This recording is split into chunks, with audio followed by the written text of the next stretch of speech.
Rapid action battalion র্যাবকে আর রাজনৈতিক উদ্দেশ্যে ব্যবহার করা হবে না বলে জানিয়েছেন স্বরাষ্ট্রমন্ত্রী সালাউদ্দিন আহমেদ। বলেন, কিছু কর্মকর্তার জন্য প্রতিষ্ঠান হিসেবে র্যাব ক্ষতিগ্রস্ত হয়েছে। আগামী দিনে এলিট বাহিনীকে জনবান্ধব ও দায়িত্বশীল হিসেবে পুনর্গঠন করা হবে। বিস্তারিত নাহিদ প্রিন্সের রিপোর্টে।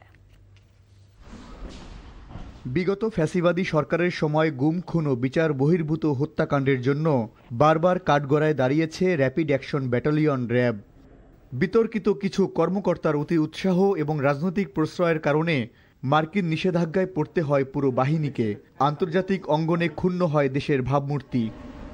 র্যাবের 22তম প্রতিষ্ঠাবার্ষিকীতে এসে কালো অধ্যায়ের কথা মনে করিয়ে দিলেন স্বরাষ্ট্রমন্ত্রী সালাউদ্দিন আহমেদ।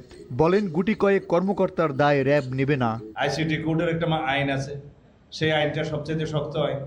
গুম কমিশন যে কমিশন করা হয়েছিল সেখানে কোনো পিউনিটিভ মেজার্স নির্দিষ্ট ছিল না।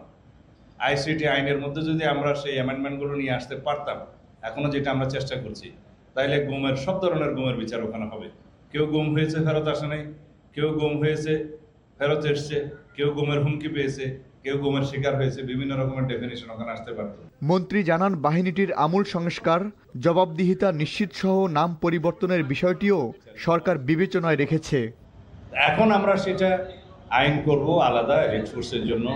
সেখানে অথরিটি দেওয়া থাকবে, তাদের রেসপন্সিবিলিটি ফিক্স করা থাকবে এবং সেই ক্ষেত্রে তাদের জবাবদিহিতা, অ্যাকাউন্টেবিলিটি এবং ট্রান্সপারেন্সিটাও নিশ্চিত হবে।